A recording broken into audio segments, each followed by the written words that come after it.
तम छोड़ो गजतन, ये अहंकार छोड़ दो कि मैं हाथी बलवान हूं पहलवान हूं। नहीं, कृष्ण तुम एक भगत हो, तुम उसी गजेंद्र के कुल खानदान के हो ना जिसको भगवान ने तारा था। तो जड़ हाथी भी अपने आप में भगत हो गया और वीर सुकुमारी जी महाराज के चरण धूलि को लेकर के मस्तक से लगाने लगा। ये जीव जंतु भी अपने आप में सब समझते हैं हमारी सुरक्षा कहाँ है? सब जीव जंतु तो इस प्रकार, क्योंकि वह जानते हैं कि महात्मा है, वह इनकी करुणा हमारे ऊपर निरंतर बरसती रहती है। तितिक्षवः कारुणिका सुहृद सर्वदेहिना, सुहृद यानी सबके हितैषी महात्मा होते हैं। सर्वदेहिना यानी सबका, छोटे से लेके बड़े बूढ़े सबका। सुहृद सर्वदेहिना अजात शत्रवः, उनका कोई शत्रु नहीं होता। शांतः, परम शांत अपने आप पे रहते हैं। तो तत्क्ष भाव अपने आप में सिर्फ महापुरुषों के अंदर या फिर भगवान के अंदर पाया गया। भगवान को भी अपने आप पे कोई कुछ भी बोल दे, चुपचाप सुनते ठाकुर जी रह जाते हैं। नारद जी महाराज ने कितना उल्टा सीधा बोला, तब भी भगवान सुन रहे थे चुपचाप। इसलिए भाव सिर्फ परमात्मा और महात्मा दो ही मिलता है। हमारा आप साधारण जीवों में नहीं, थोड़ा बोल दे तो तुरंत गुस्सा हो जाए। अरे वाणी सटने आ रही थी, कोई गाली दी थी, सटने आ रहा है। कबीरदास जी महाराज क्या कहते हैं, आवत गारी एक है पलटत होए अनेक है, कहत कबीर मत पलटिए वही एक की एक। कोई गाली दे दिया अपने आप, अब आप भी दोगे तो 1 से 2, 2 से 10, 10 से फिर लोरा लोरी हो जाए। इसलिए कोई दे रहा चुपचाप सुन लो। आवत गारी एक है पलटत होए अनेक, कहत कबीर मत पलटिए वही एक की एक। वही एक एक रह जाएगा। ये संतों के लक्षण होने चाहिए। कोई बोल दिया चुपचाप सुन लिए, चलो भैया ठीक है, हो सकता है हमसे गलती हुई होगी, नहीं भी है तब भी स्वीकार कर लेना चाहिए, चलो हमारी गलती है। या फिर अपने जनों से भी गलती हो तो स्वीकार कर लेना चाहिए, चलो हमारे बच्चे हैं, इनसे गलती तो हम माफी मांग रहे। जैसे भगवान ने क्या कहा, सुनकादि ऋषियों से, हमारे पार्षद हैं, जय विजय मेरे पार्षद, इनसे गलती हुई महाराज क्षमा करें। इनको तो प्रथम दरवाजे पर आपका स्वागत करना चाहिए, आप तो 7वें दरवाजे पर आ गए। 6वीं दहली पार करके 7वें दरवाजे पर आ गए। 8वें तो भगवान रहते हैं, तो 6 दरवाजे पार करके अपने आप के 7वें दरवाजे पर आए तो छड़ी लगा दीजिए विजय पार्षद ने। भगवान ने कहा ये मेरे पार्षद हैं, इनसे गलती हुई मैं क्षमा मांगता हूं। और ये भगवान ने लीला की थी, ये नहीं कि हम क्षमा मांग ले तो हम छोटे हो जाए, नहीं। क्षमा जरूर, अपने आप में गलती हो तो जरूर क्षमा मांग, या फिर भगवान से निरंतर कहते रहो। ठाकुर जी के सामने हम आप इसलिए तो दंडवत करते हैं, अपराध शस्त्र भाजनम, हे प्रभु हम तो हजारों हजार अपराध के पात्र हैं, प्रतिदिन अपराध होते जाते हैं हमारा आपसे। तो दंडवत करते समय हमारा भगवान के शरणों में इसलिए दंडवत किया जाता है कि सारे अपराध क्षम्य हों, ठीक है। दंडवत ये नहीं कि सैल्यूट नहीं मारते भगवान को, ऐसे प्रणाम नहीं, ऐसे तो बराबरी से किया जाता है। जो अपने बराबर में हो ना उनसे ऐसे प्रणाम किया जाता है, ठीक है। भगवान के सामने, महापुरुषों के सामने तो दंडवत एकदम दंड की बात ही गिर जाना चाहिए, संतों के सामने, भगवान के सामने। अब हमारे यहाँ तो जगह नहीं रहता, इसलिए हम अपने आप में प्रणाम नहीं कर पाते यहाँ दंडवत, नहीं तो हम भी दंडवत ही मारते। कहीं जाते हैं मंदिर आदि संत महापुरुषों के पास जो हमारे समकक्षी हमारे बराबर में, तो उनके सामने दंडवत ही दंडवत मारते, और करना ही चाहिए, दंडवत ही करना चाहिए, ठीक है। दंडवत करने से अपने आप पे आपके शरीर का सारा पाप उतर जाता है, क्योंकि आप प्रणाम अपने आप में करोगे तो अहंकार शून्य होकर के ही प्रणाम किया जा सकता है। जिसके अंदर अहंकार रहेगा वो प्रणाम कर ही नहीं सकता। प्रणाम वही कर सकता है जिसके अंदर मद न हो, अहंकार न हो, पद का, प्रतिष्ठा का, धन का, सिद्धियों का नहीं, अहंकार शून्य होकर के रहना चाहिए। तो कैसे होगा, दंडवत करते रहोगे तो आदत रहेगी, ठीक है। किसी के सामने झुकने में अपने आप में आपको देर नहीं लगेगी। कितने लोग बड़ी संकोच करते हैं, प्रणाम करने में बुझाते कि बड़ी आफत आवत है। इसका मतलब क्या है, उसका अहंकार अभी टूटा नहीं है, उसके अंदर अहंकार बड़ा है, इसलिए अपने आप में किसी के सामने झुकना नहीं चाहता। नहीं, महापुरुषों के सामने, संतों के सामने, भगवान के सामने, माता पिता के सामने झुक कर के प्रणाम करो। प्रातः काल उठ के रघुनाथा, माता पिता गुरु नाम ही माथा। मस्तक झुका करके चरणों में पड़ करके प्रणाम करो। इस प्रकार अपराध क्षमा करने वाले अपने आप में सिर्फ भगवान है, या फिर भगवान के भक्त। दूसरे अपने आप में कोई ऐसा भाव तितिक्षु नहीं हो सकता। और संपूर्ण प्राणियों के अपराध को अपने आप में क्षमा निरंतर अपने आप में कहते भीतर से कर देना चाहिए, कपिल जी महाराज कहते हैं। और ये भाव जिसमें प्रतिष्ठित हो जाता है माता से, उसमें तितिक्षु भाव आ जाता है, जो अंदर से सबको क्षमा कर देता है। ये भाव जिसके अंदर आ जाए तो समझो कि अपने आप में वही सज्जन पुरुष है। इसलिए हमारा आपका प्रथम गुण अपने आप में होना चाहिए तितिक्षुः। सुन सीतापति शील स्वभाव। भगवान का कितना शील स्वभाव है। इतने बड़े होने के उपरांत, ब्रह्मांड के मालिक होने के उपरांत भी धरती पर राम जी महाराज आते हैं। सोचो, चक्रवर्ती सम्राट के पुत्र हैं, कोई साधारण भी नहीं। और निषाद राज गो की मैया के चरणों में मस्तक रख के प्रणाम करते हैं। जैसे कौशल्या सुभद्रा को प्रणाम करते, कैकेयी को प्रणाम करते, उसी प्रकार उस मलाह के अपने आप में बताओ मैया के चरणों में मस्तक रख के प्रणाम करते। ये भगवान का शील स्वभाव है। अहंकार शून्य का ही अपने आप में भाव। ये हमारा प्रणाम तभी कर सकते हैं जब हमारा आपके अंदर अहंकार न हो। ताली हम तभी बजा सकते हैं जब हमारा आपके अंदर अहंकार न हो। नहीं तो ताली सब ऐसे नहीं बजती। भजन होता रहेगा, मुड़ी हिलाते रहेंगे, थप्पड़ी नहीं बज सकता। ताली बजा करके भजन वही गा सकता है जो तुम अहंकार शून्य हो जाए, और उसी को भगवान की कृपा प्राप्त होती। अहंकार शून्य हो करके भजन करे, कीर्तन करे।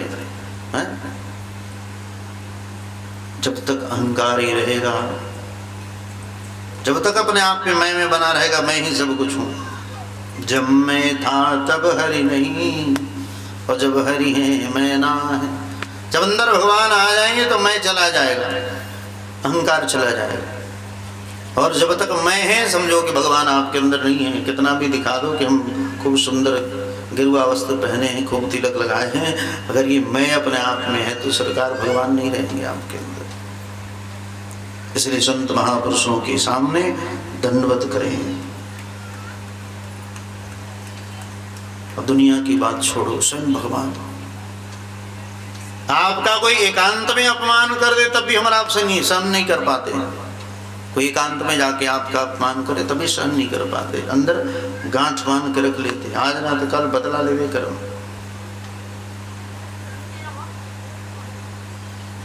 कोई भी हो, बच्चा बूढ़ा सब अंदर गांठ बांधे रहते अपने आप। कहीं अगर आपका कोई अपमान कर दे, समाज में कर दे तो और भाई आफत। लेकिन अगर आपकी पत्नी के सामने अगर अपमान हो रहा हो, बताओ आप शांत रहोगे? संसार के सामने अपमान हो जाए तो सहन कर सकते हो आप, एकांत में हो तो सहन कर सकते हो। लेकिन आपकी पत्नी सामने विराजमान हो और कोई आकर के आपका अपमान करे तो सहन करोगे क्या? नहीं। आप तो एक दिन अपमानित हो गए, मेहरारू डेली कह के इस बार बहुरा से हमारा ब्याह हो गया, पूछो मत कौन आवत है बोल के चली जाता। हाँ? अरे दुनिया की बात छोड़ो, पशु होते ना, जीव जंतु, ये तितिक्षु भाव अपने आप में इन पशुओं में भी नहीं हो पाता। ये भी अपने आप में किसी पशु पक्षी को आप आंख उठा करके देख लें, जैसे बंदर को देखो आप, बंदर होते ना, बंदरिया को अपने आग अगर देख लिया तो बंदर अपने आप में खाऊ खाऊ करेगा आपको देख के। और वही नहीं, अपने पराक्रम को भी दिखाएगा, पोल हिला करके, खंबा हिला करके कह देखो मैं कितना पहलवान। लेकिन भगवान वैकुंठाधिपति नारायण अपनी कक्ष में अपने आप पे सोए हुए, शांताकारम भुजगशयनम, आराम से सर्प के ऊपर सोए हुए हैं भगवान नारायण। क्षीर सागर उनका अपना घर, अपना निज निवास अपने आप में भगवान का। और वहां पहुंच करके भृगु जी महाराज ने अपने आप पे क्षण प्रहार कर दिया। माता लक्ष्मी निरंतर क्षण सेवा में रहती हैं, और उनके सामने, माता लक्ष्मी के सामने अपने आप में भृगु जी महाराज ने क्षण प्रहार भगवान के वक्षस्थल पर मारा। भगवान तो पड़े हुए थे, लेटे हुए थे। तो तदुपरांत भी अपने आप पे भगवान ने कहा, अरे प्रभु आपके चरणों में चोट तो नहीं आई, क्योंकि हमारा वक्षस्थ तो वज्र से भी कठोर है और आपके चरण तो बड़ी कमल से भी मुलायम है, कमल पुष्प के समान, इसलिए आपके चरणों में कहीं चोट तो नहीं आई। भृगु के नेत्र सजल हो गए, क्योंकि भृगु जी महाराज गए थे परीक्षण करने के लिए, कौन श्रेष्ठ है, ब्रह्मा विष्णु महेश में श्रेष्ठ कौन है भाई, इसका परीक्षण करने के लिए अपने आप में गए थे। पहले शिव के पास गए तो शिव जी महाराज अपने आप पे फेल हो गए। शिव जी महाराज भी अपने आप में वहां गए तो आराम से पत्नी के साथ हास्य प्रयास कर रहे थे, वहां गए तो अपने आप में न स्वागत किया, न जलपान किया, कुछ नहीं पूछा। भृगु गर्म हो गए, कहा कि मूढ़, तुम्हें शर्म नहीं आती, अपनी पत्नी से बस बात करने में लगे हुए, जहां मैं शाप देता हूं आज के बाद तुम्हारी धरती पर अपने आप में शरीर से कहीं नहीं पूजे जाओगे, लिंग रूप में ही तुम्हारी पूजा होगा। और उसी समय से अपने आप पे शिव जी महाराज का लिंग रूप में ही पूजा होता। ये भृगु ने शाप दिया, शिवलिंग रूप में पूजे जाते हैं, ठीक है, शरीर रूप में नहीं। लिंग रूप में भगवान नरसिंह पूजे जाते हैं, वामन पूजे जाते हैं, माता वैष्णवी पूजी जाती है। लिंग, लिंग का मतलब क्या होता है, चिन्ह, सिंबल, पिंड। लिंग का मतलब चिन्ह होता है। जैसे भगवान नारायण का अगर मंदिर है तो उसके सामने गरुड़ध्वज विराजमान है, या फिर ऊपर गरुड़ जी महाराज बिना, वो चिन्ह है, लिंग है। भगवान का मंदिर है तो ऊपर सुदर्शन चक्र अपने आप पे लगा रहेगा, भगवान शिव का मंदिर है तो ऊपर त्रिशूल लगा रहेगा, उनकी ध्वजा पर अपने आप पे स्वयं नंदी जी महाराज विराजमान होंगे, या डमरू अपने आप पे विराजमान होगा। दूर से पता चल जाएगा ये शिव का मंदिर है। लिंग यानी चिन्ह होता है। राम जी का मंदिर है तो ध्वजा पर हनुमान जी महाराज विराजमान रहेंगे, समझो कि अपने आप पे भगवान राम का मंदिर है। जिनकी ध्वजा पर अपने आप पे तीर धनुष आदि रहेंगे, कोई यज्ञाचार है तो उनकी ध्वजा पर अपने आप पे हवन कुंड बना रहेगा, समझो कि यज्ञ के आचार्य हैं ये।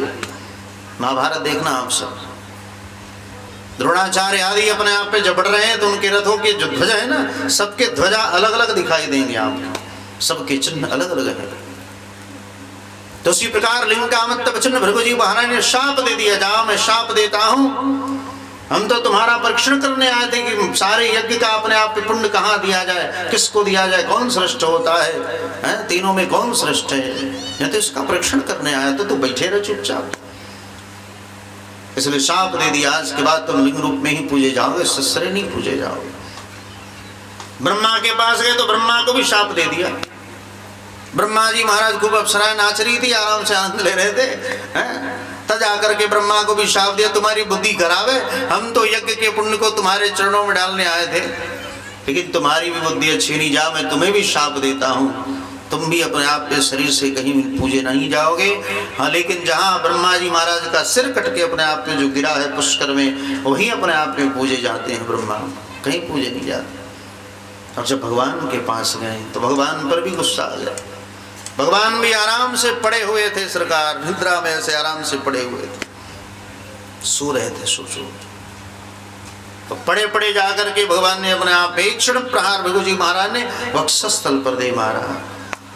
तुरंत कहा, महाराज आपने बड़ी कृपा की, हमारी पत्नी बड़ी चंचला है श्री देवी लक्ष्मी, और भगवान के बीच में ना श्रीवत्स रेखा है, गोल्डन कलर का सुनहले रंग के भौवे हैं, ठीक है, रेखा के अनुसार ऐसे लंबा, उसको श्रीवत्स रेखा कहा जाता है। भगवान का ये पहचान है। वहां जाओगे तो सब चार भुजा वाले दिखाई देंगे वैकुंठ में। वैकुंठ में झाड़ू लगाने वाला, पोछा लगाने वाला, गेट कीपर अपने आप में जो भी होगा, सब चार चार भुजाएं वाले। तो कैसे पहचान में आए भगवान कौन है भैया, कौन भगवान है? तो जिनके वक्षस्थल पर कौस्तुभमणि विराजमान है, जिनके हृदय में श्रीवत्स रेखा अपने आप में विराजमान है, भृगुलता अपने आप में विराजमान, वही भगवान श्रेष्ठ हैं, वो भगवान है, और सब तो पार्षद है। कहा कि हमारी पत्नी बड़ी चंचला है लक्ष्मी, आपने बड़ी कृपा कर दी, आपने वक्षस्थल प्रहार कर दिया, और भृगुलता से अपने आप पे दब गई, अब छोड़कर कहीं भगेंगी नहीं, आपने बड़ी कृपा की। और हमारे जैसे आलसियों के ऊपर आपकी कृपा होगी, बताओ। मैं तो पड़ा हुआ था वैकुंठ में, संतों की कृपा कैसे होती है आज हमें समझ में आई। मैं तो आलसी आदमी आराम से सो रहा था, और पड़े पड़े अपने आप में आपने आकर के और हमारे वक्षस्थल प्रहार करके कृपा प्रदान कर दी है। इसलिए हमारे जैसे आलसियों के ऊपर भी आप संतों की कृपा हो जाती है प्रभु। इतना सुनते ही भृगु जी के नेत्र सजल हो गए। और भृगु जी महाराज ने कहा, आज के बाद ब्रह्मांड में जितने यज्ञ अनुष्ठान होंगे सबका फल श्री हरि आपके ही चरणों में आएगा। इसलिए हमारा आप जितने भी यज्ञ अनुष्ठान करते सब भगवान की जाते घूम फिर करके, जैसे सारी नदियां अपने आप पे घूम फिर करके सागर में जाके मिल जाती है, उसी प्रकार भगवान नारायण के ही चरणों में सब जाता है। शंकराचार्य आदि आप देखो सबके यही अवतार हैं सब, लेकिन वो शंकराचार्य जी महाराज पहले भगवान नारायण की सेवा करते हैं, शालिग्राम ठाकुर जी की वो भी सेवा करते हैं, तब भगवान शिव की आराधना करते हैं अपने आप। भज गोविंदम है शंकराचार्य कहता है, अरे बुढ़वा भजन करो भैया। वृद्धावस्था में अपने आप में शंकराचार्य जी महाराज एक बार किसी वृद्ध के पास गए। एक वृद्ध ब्राह्मण था, उसके दरवाजे पर भिक्षा मांगने गए, भिक्षा मदेहि। तो अपने आप में डुकरेज करने कर रहा था। शंकराचार्य जी महाराज ने कहा, बताओ वृद्धावस्था में डुकरी करने कर रहे हो, अरे भजन करने का समय है और तू अपने आप में संस्कृत का धातु पाठ कर रहा। कहा कि महाराज इसलिए पाठ कर रहा हूं कि हमारा विवाह हो जाए। कहा कि अब बुढ़ापे में 70 साल के हो गए, विवाह करना चाहते, मूड कहीं का कि अंगम गलितम पलितम मुंडम दसन विहीनम जातम तुंडम वृद्धो याति गृहीत्वा दंडम तदपि न मुंचत आशा पिंडम। इसलिए भज गोविंदम गोविंदम भज मूढ़मते। कहा अरे मूढ़मते गोविंद को भजो, तब तुम्हारा कल्याण होगा। क्योंकि वृद्धावस्था जब आ जाएगी, 70-80 वर्ष के हो जाओगे तो तुम्हारा अंग गली जाएगा।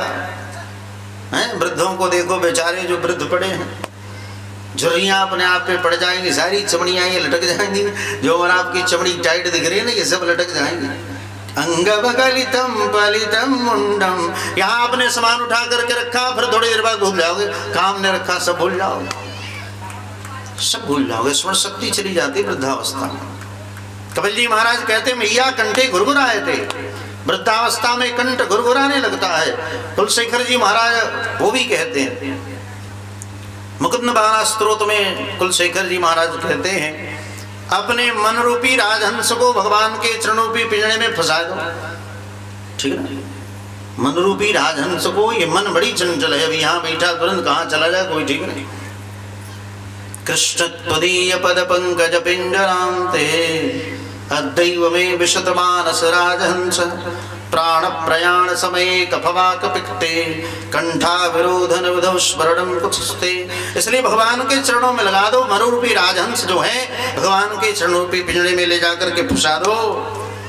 कृष्ण तदीय पद पंकज पिंजरांते, ये मन रूपी राजहंस को ले जाकर के भगवान रूपी चरण पिंजरे में अपने आप में पैक कर दो, तब जाकर के हमारा आप सुधर सकते हैं।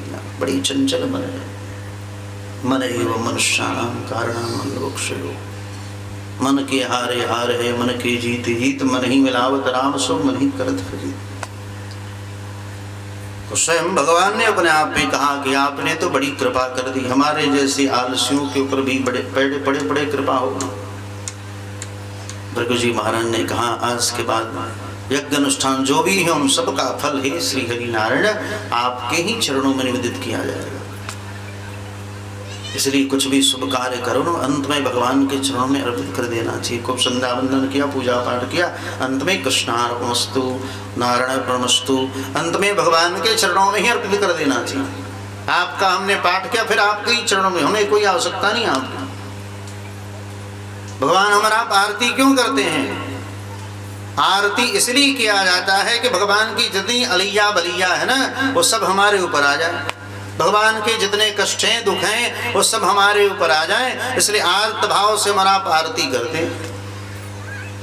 ठाकुर जी की इसलिए आरती की जाती है, आपके ऊपर जो भी आदि व्याधि है वो सब हमारे ऊपर आ जाए। भगवान कहते कि बताओ ये साधारण जीव होने के उपरांत हमारी अलाई बलाई अपने ऊपर ले रहा है, तब भगवान कहते कि नहीं इसके ऊपर कृपा करोगे।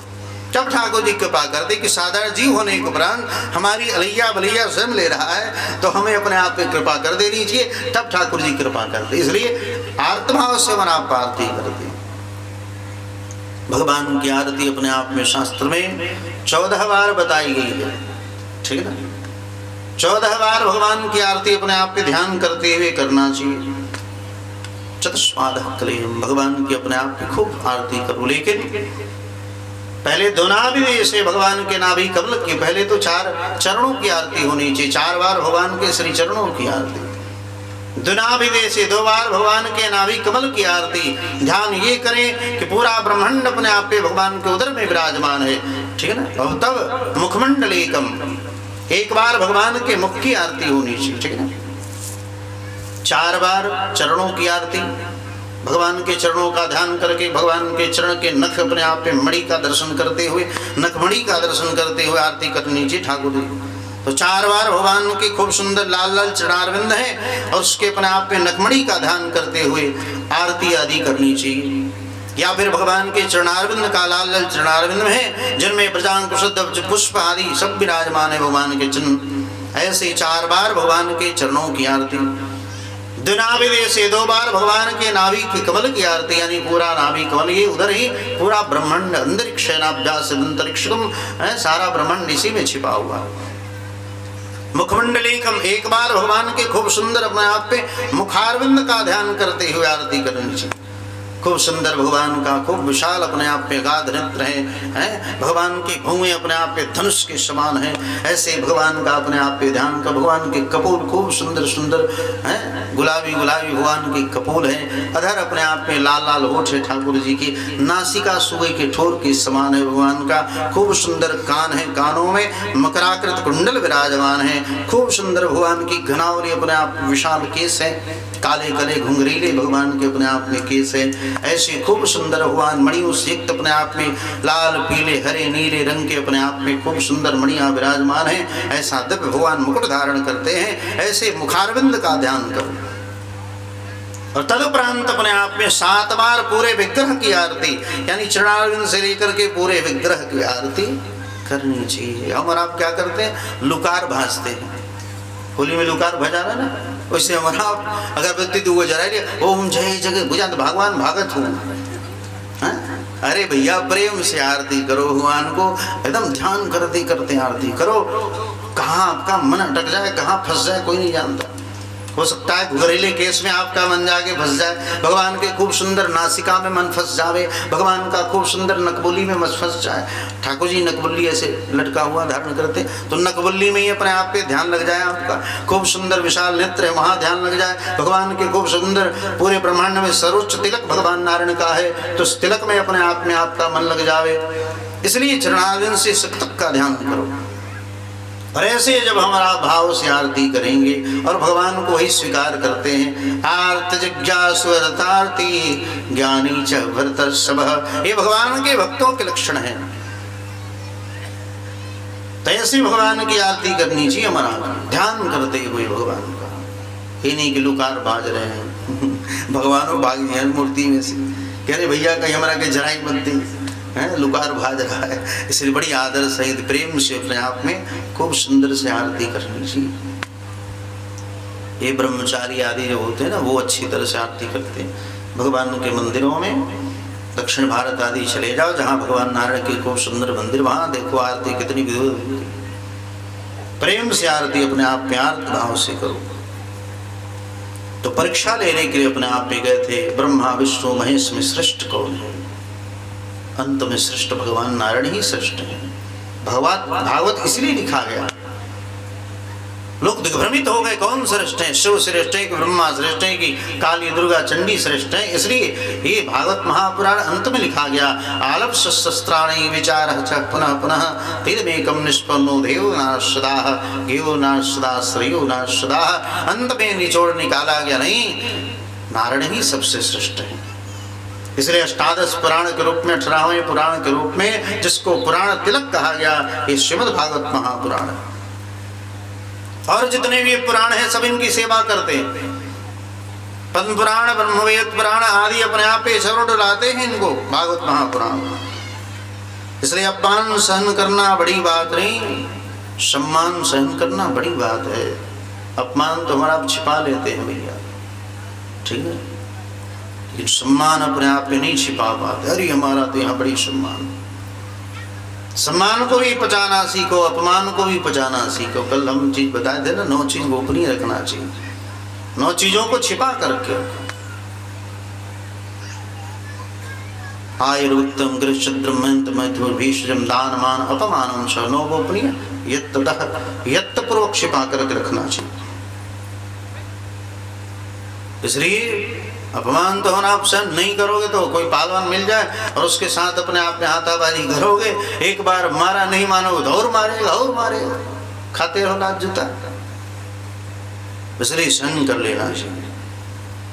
तो इसलिए सम्मान को अपने आप में बचाना भी बड़ी कठिन है। भगवान ने अपने आप में मनुष्य का शरीर दिया है, ये मलमूत्र का तो भांडी है शरीर। शरीर में क्या अच्छा बताओ, कुछ भी तो अच्छा नहीं है। जिस शरीर के हमारा ऊपर उतराते रहते हैं, ये शरीर है क्या? देहस्थ मांस रुधिरे विमति तजतम। महात्मा अपने आप में कहते हैं व्यास जी महाराज, इसमें रक्त भरा हुआ है, मांस भरा हुआ है, कफवात पित्त भरा हुआ है, मलमूत्र का भांडी शरीर है। एक बूंद भी मलमूत्र बाहर निकल जाए शरीर से तो मच्छियां भिन आने लगती हैं। और इसी पर हमारा इतराते रहते हैं हमारा इतना सुंदर शरीर किसी काम का नहीं। मर जाओगे तो अपने आप में, अगर आपने दान पुण्य नहीं किया हो और ऐसे मर जाओगे तो पूरे शरीर में बस पिलुआ पड़ेगा। जो जीवन में अपने आप के शरीर से दान पुण्य नहीं करता, धर्म नहीं करता, पुण्य नहीं करता, तो मरने के उपरांत इसके शरीर में खद खद पिलुआ पड़ जाता। न उसको सियार पूछेगा, न उसको कुत्ता पूछेगा, न गिद्ध तो है ही नहीं है सब, ठीक है, कोई पूछने वाला नहीं, कौवा आदि कोई नहीं पूछेंगे। हमने देखा है गंगा किनारे में रहते हैं, कई ऐसे लाशें आती हैं जिनमें खद पिलुआ पड़ जाता है, कोई नहीं पूछता उसको। कारण क्या है? उसने कभी दान पुण्य किया नहीं, उसने कभी धर्म किया ही नहीं, जीवन में पुण्य किया ही नहीं, इसलिए अपने आप पे भोग रहा है बेचारा। मरने के बाद भी उसके शरीर में पूरा कीटाणु घूमते रहते। और फिर मट्टी का खिलौना मट्टी में मिल जाएगा, ठीक है, फिर मट्टी में चला जाता है। इसलिए जीवन में आए हो, मनुष्य शरीर मिला है, उनकी बड़ी कृपा है। ठाकुर प्रसन्न येषाम सुदत संदरी, भगवान ने अपनी प्रसन्नता से मनुष्य शरीर दिया है। हमारा आपकी एबिलिटी योग्यता नहीं थी इतनी कि हम मनुष्य शरीर पाले, नहीं, ये तो भगवान ने अपनी तरफ से प्रसन्न होकर के दे दिया। प्रसन्न येषाम सुदत संदरी, भगवान ने अपनी प्रसन्नता से हमारा आपको दिए। देखा कि 84 लाख योनियों से बेचारे भोग रहे हैं, एक बार इनको अवसर दिया जाए सुधरने का, तब जाकर के मनुष्य ने दे दिया कि एक बार में सुधर जाओ। कितने लोग पाने के उपरांत भी नहीं सुधर पाते और बिगड़ जाते। मनुष्य शरीर मिलने के उपरांत भी कितने बिगड़े हैं धरती पर, सोचो। उनको ये भाव ही नहीं कि भगवान ने अपनी तरफ से हमारा आपको दिया है मनुष्य शरीर, नहीं, वो तो बस खाने पीने नहाने में अपने आप में बस उसी में रह जाते हैं, जीवन भर धन बटोरने में रह जाते हैं। भगवान ने धरती पर इसलिए भेजा है, किस लिए? मुकुंद सैवो पैकम स्प्राहिनः मंशकुंज ददाति मुकुंद, मुक्ति भुक्ति को प्रदान करने वाले जो भगवान मुकुंद हैं, बाल गोपाल भगवान कृष्ण, इनकी सेवा के लिए भगवान ने शरीर दिया है ना, कि खाने पीने नहाने के लिए नहीं। इसलिए अंदर भगवान है, बस उनका सम्मान होना चाहिए। ठाकुर जी हमारा आप सबके हृदय में विराजमान है। सम्मान इस शरीर का थोड़ी होता है भाई, इस स्वरूप का सम्मान होता है। स्वरूप किसका है? नारायण का स्वरूप है, इसलिए इसका आदर सम्मान होता है। इसलिए साधु वेश है, यति वेश है अपने आप में, इसलिए इसका सम्मान होता है। नहीं तो इस शरीर का थोड़ी सम्मान होगा, नहीं। इस शरीर का अपने आप में होना होता तो बचपन से ही होना, बताओ, बचपन से ही लोग दंडवत मारते, ठीक है, नहीं। ये शरीर अपने आप में जब भगवान का हो गया, नारायण का ये स्वरूप हुआ, तब सारी दुनिया अपने आप में शरीर को मानने लगी, पूजा अर्चना करने लगी। नहीं तो ये शरीर तो घर में भी था, कौन पूछने वाला, बताओ। तो ये अहंकार नहीं पाल लेना चाहिए कि हमारा सम्मान हो रहा है। हमारा सम्मान ही जो अंदर बैठा परमात्मा है, ये स्वरूप का अपने आप में सम्मान हो रहा है, हमारा सम्मान नहीं हो रहा। ये शरीर तो मुर्दे के पास भी कौन पूछ रहा है उसको, बताओ। जब तक अंदर भगवान है तब तक स्वामी जी कह लो, गुरु जी कह लो, कुछ भी कह लो, मरने के बाद सबकी भाई गति होने वाली है भाई। या तो पशु पक्षी खा करके विष्ठा कर देंगे, जला करके एक मुट्ठी भस्म के रूप में प्रणीत कर दी जाएगी, ठीक है। इसकी भागवत के अनुसार 3 ही गतियां हैं, या तो कीड़े बन जाओगे, कृमिवत भृशंगांतम, संस्कार के अभाव में तो कीड़े पड़ जाएंगे, या पशु पक्षी आकर के विष्ठा कर देंगे, या जला करके एक मुट्ठी भस्म के रूप में परिणित कर दी जाएगी। इस शरीर की सिर्फ 3 ही गतियां हैं। इसलिए इस शरीर के ऊपर अहंकार नहीं, शरीर के ऊपर अहंकार तब हो जब भगवान की शरण में आ जाओ। शरण गच्छतु मोक्ष द्वारा पाप्रतम। इसलिए संतों के चरणों में चले जाओ, उनके साथ रहते रहते अपने आप मोक्ष का